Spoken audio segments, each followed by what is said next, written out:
Aloha and welcome back. We got Jack Cocchairella here talking about Bernie Sanders exposing Trump's lies on own TV show. So he's with Andrew Shultz, and we're gonna check that out. Watching Jack watch Bernie and Andrew Shultz. Bernie Sanders is everywhere. No one has been a more vocal or better leader in the fight against Donald Trump's administration. The oligarchy. So silly that they just the fight against Donald Trump's administration, not fighting for anything, but just fighting against things. He has empowered, and really the oligarchy that helped him get elected since. Well, he was born in the oligarchy, Donald Trump. He was born with the platinum spoon in his mouth. His dad was born in the oligarchy. They were both rich when they were born. He was inaugurated. Bernie Sanders is willing to go any place, appear on any platform at any time to fight back. And the latest example of that is his appearance on the same podcast that Pete Buttigieg just went on, Andrew Schultz's Flagrant podcast, in which he quickly changed his and his co-host minds on a whole host of issues, calling out Donald Trump's lies. I can't wait to show you it all, but before we do, if I could quickly ask you to leave a like on this video, and if you haven't already and you enjoy our channel, to hit that subscribe button. It goes a long way, and it really does mean a lot to me. Now, there are a lot of lies that Bernie Sanders called out, but the first and most important was Donald Trump's most recent healthcare lie that I want to take a look at right here. Yeah. Speaking on healthcare, Trump recently signed an executive order to lower drug prices. How do you feel about that? You believe what you saw in the paper. There's no way you've been living in Vermont for 50 years. It's not going nowhere. What he did is say, we're going to give the drug companies a certain period of time to tell us how they're going to lower drug prices. And if they don't, we're going to do A, B, and C. We're not quite sure what A, B, and C will be. But the likelihood is that A, B, and C will be thrown out in the courts because the president doesn't have a right to tell companies how to fix prices. It just coincidentally, Bobby Kennedy, the secretary of HHS, was before the committee that I'm the ranking member of. And I asked Bobby, and I said, look, President talks about substantially lower prescription drug prices. You do. We're going to introduce legislation that will do just that, right? And will you work with me? He said they will. So to answer your question, the president talks a lot. Don't believe what he says. We're going to put him to the test. We are going to bring forth legislation that would make sure that Americans don't pay a price any higher than people around the rest of the world. Why wouldn't you do that when Joe Biden was in office? Or put the universal health care bill up when Joe Biden was in office? We'll see if they come up. So isn't a better framing of that, not to be contentious here, but like, isn't a better framing of that, hey, Trump is saying this thing we agree on. We agree with you, and we're going to hold you to your word instead of you're a liar. That's what I'm doing. Well, If I didn't say it, that's exactly right. Yeah, like I think that's like, because sometimes we get caught up in this partisan shit where it's like sometimes both sides agree, and it'd be nice if we at least get drug prices lower. Trump's idea of substantially lowering prices is exactly right. It's exactly what I fought for years. Yeah. Okay? So if Trump is willing to work with us, we'll do it. Absolutely. Do I think he will? Probably not. But I may be surprised. And then if he doesn't, let's hold him to his word, and let's make sure he puts a pressure on those same senators that he would have primaried. Exactly. Like, this is what you're saying you want. You get your senators in line. Right? Actually, I don't know if you're like infringing on the democratic process by saying to do that, but like it would be really great, especially those of us who have like older parents who are really relying on these drugs right now. Yes. But don't get me going on the drug industry. Well, I kind of want to get going. We want you to get going on everything. Well, I got to get going to the airport to get a plane, as a matter of fact. But we'll fly you private. All right. There you go. All right. That is kind of sad. I remember when the meme was going around in like 2016 when Bernie Sanders was flying coach and talking about our president or our future president flies coach and this and that. And now he's on the private jets with the oligarchy peoples. Look, you got a pharmaceutical industry that makes, $100 billion in profit last year. We had a guy before the committee,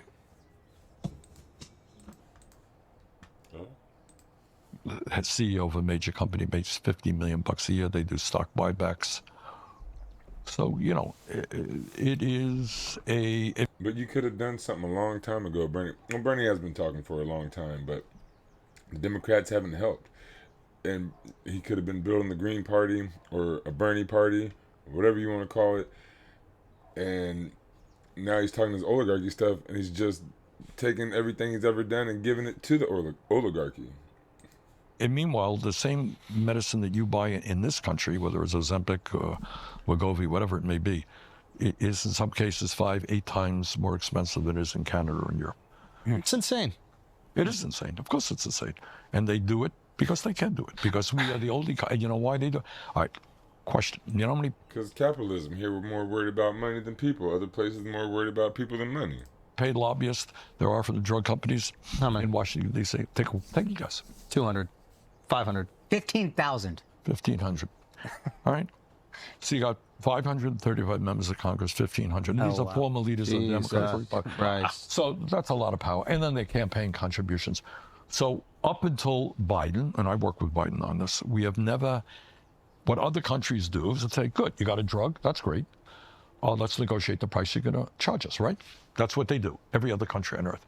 For us, you got a drug, you charge any price you want, doesn't matter.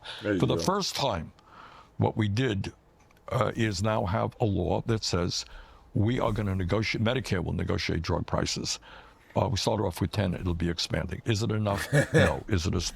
Start off with 10 drugs. What 10 drugs? And out of how many drugs are there? There's hundreds of drugs. There's some people are on 10 drugs themselves.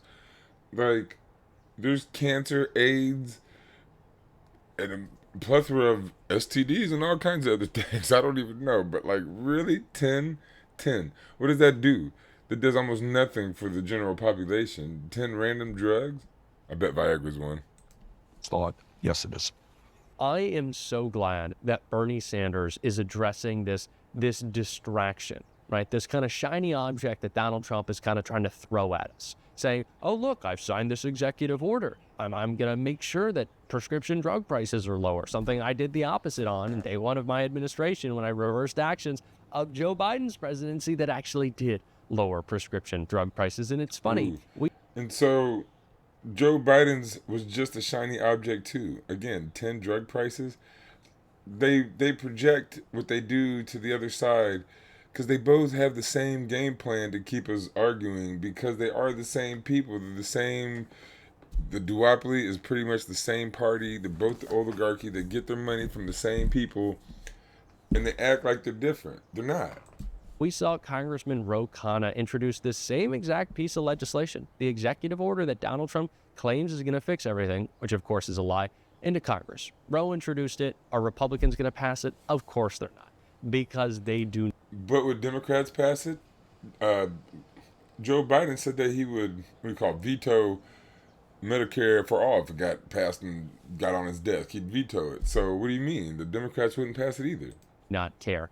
I am so glad Bernie is pointing this out because, as he said, if he didn't, the media would. He's so glad he's pointing it out when Republicans are in office. Why don't you point it out when the people who are supposed to care about people are in office?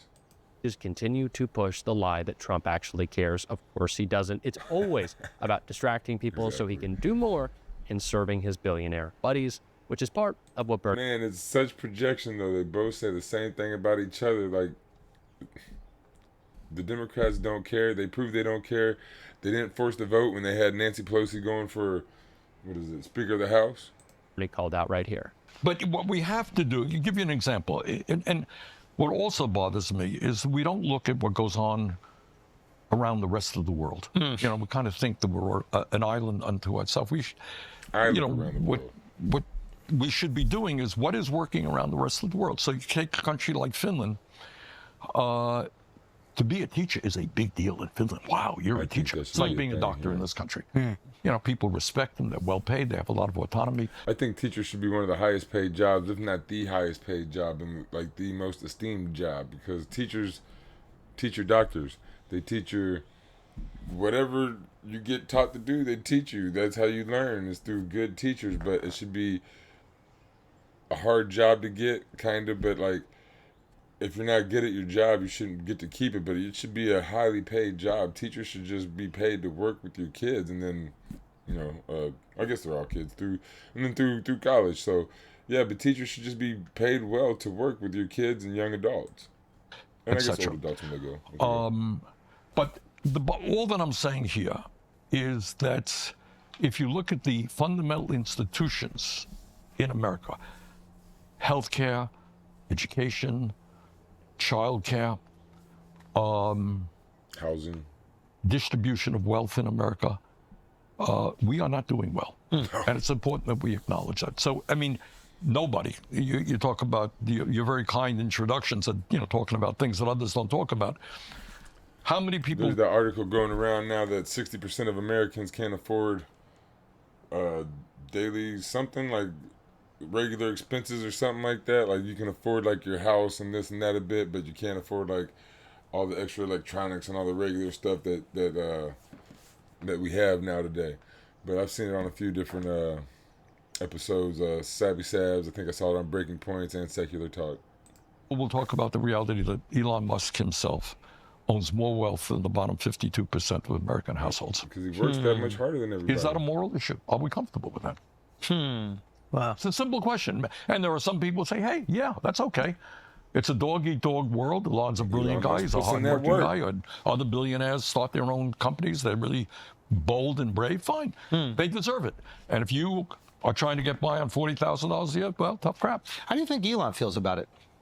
He's fine with it, I would be sure. If you have ever wanted to land...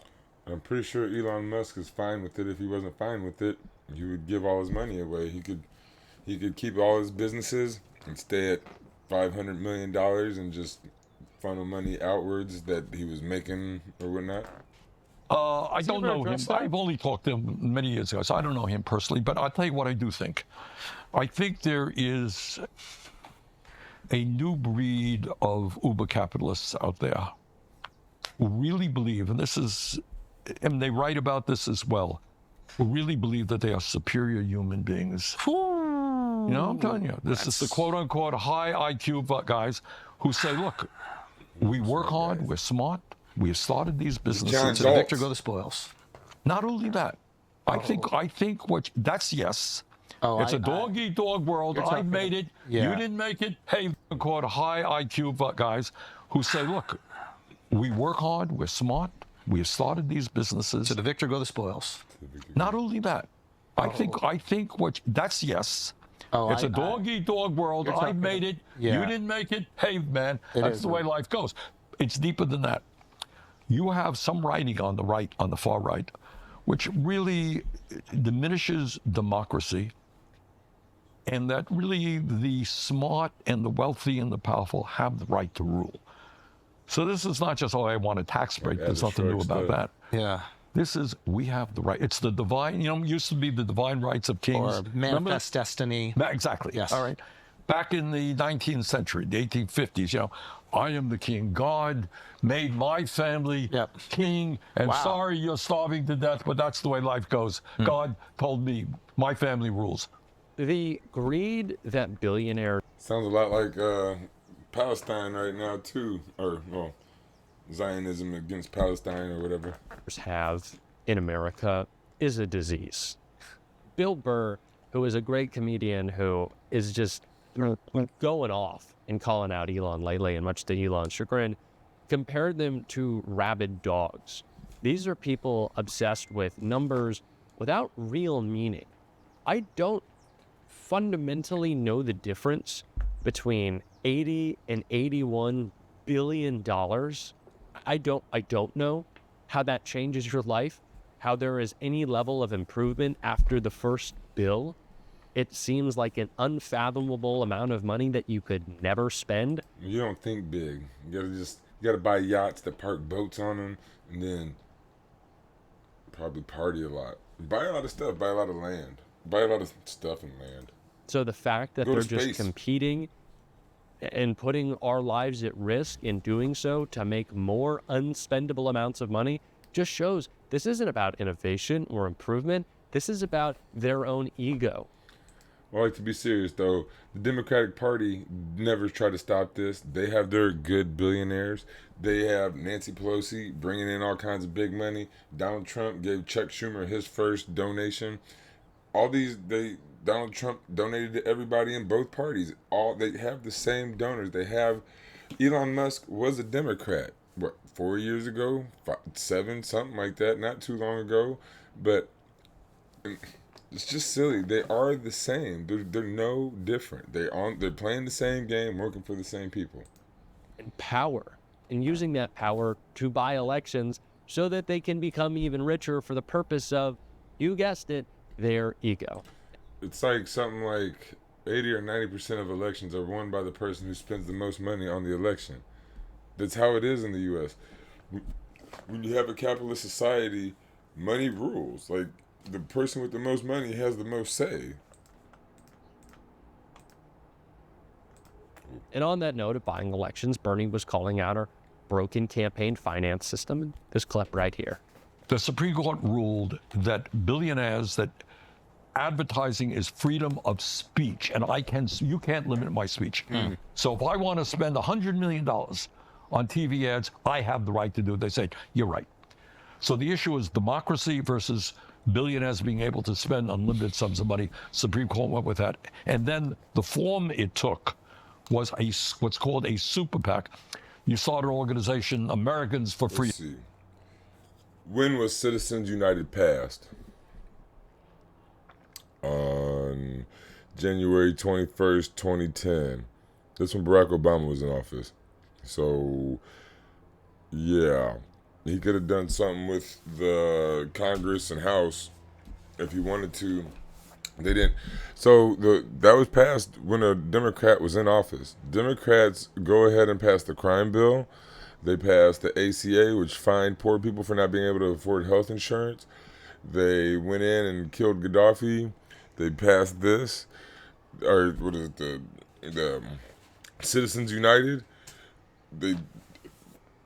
It's insane the amount of evil the Democrats do when they're in office, and people say they're the lesser evil. It's amazing. Freedom, okay? And billionaires can put as much money as they want into that. That organization then runs ads on television. It does political stuff. That's what it's about. So bottom line, though, most importantly, is if you are a billionaire, you can put as much money as you want into a super PAC. And in Musk's case, he spent $270 million to help Donald Trump get elected president. Do Democrats have billionaires putting money into super PACs? Absolutely. All right. What does that mean in real life? This is what Wait a second. Didn't Bernie say something about fighting the oligarchy using the Democrats? Didn't I tell you couldn't fight the oligarchy through the duopoly? You have to fight the duopoly to beat the oligarchy? How's Bernie Sanders going to sit here and tell you that the Democrats have the same oligarchy problem as the Republicans and still try to tell you that they're different? Come on, guys. Right now, we're dealing with a bill called the Reconciliation Bill. It's a fancy Washington term for a very big bill, which will have a lot of stuff in it.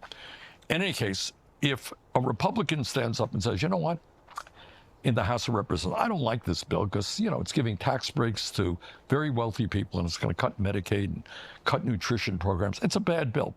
What do you think happens the day after that Republican stands up and says he opposes it? Those super PACs organize and they primary out those politicians. Exactly. Now, and how effective is that? It is enormously effective. If Really? you have, sure. Right now, you're a Republican. Yeah. You got to. Wait, what? No, I don't mean you. I mean in It's going general. to go viral. All right. So you have Why would that go viral? You vote Republican, don't you? You are a Republican. two elements. Trump is enormously popular within the Republican base. Yeah. Elon Musk has unlimited sums of money, right? Double whammy. Double whammy. I'm going to say something that's not going to come as a surprise to you, but I think we need more people like Bernie. I think we need more Democrats who are able to go and speak on these platforms, speak to these issues, change people's minds, and speak in a way in which normal people who are willing to listen to a almost 2-hour conversation like this one will resonate with. Pete Buttigieg did such an incredible job, but we do not yet have the power to clone him or Bernie. So until that day, we need to see more Democrats stepping up. I have loved the fight that we have seen out of so many, the unapologetic way they're communicating. But we also need to see not just the very impactful short form snippets. We need to expand that out and take that to places that we traditionally don't. And Bernie's leading. Yeah, so on that, I used to love Bernie Sanders. He was obviously my favorite politician. He was probably everybody's favorite politician at one time or another. But we don't need more people like him.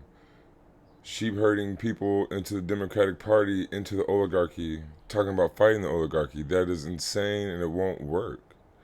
We need people, we have plenty of people with the platform Bernie Sanders says he has, and then the Green Party. We need plenty of people like Bernie Sanders to step up and join the Green Party and come to the party with the platform that is for the people. The Democratic Party is not for us. It's not for you. It's not for anybody other than the oligarchs. The Democratic Party is the Republican Party, is the duopoly. They are the same. They have the same donors. They have the same super PACs. They have the same everything. Yes, they have a couple different here and there. But even if they have different super PACs, the super PACs have the same donors. So it really doesn't matter. But, I mean, to fight the duopoly, to fight the oligarchy, we must fight the duopoly. And at first I wasn't going to cover this Bernie Sanders, Andrew Shultz thing, but I've seen it covered from a bunch of different people. So I think I'm going to sit here and try to go over a few other ones and put out a couple of these Bernie Sanders, Andrew Schultz videos from across the spectrum. And then at the very end, watch it on my own and give you my views. And with that, keep coming back to Across the Spectrum.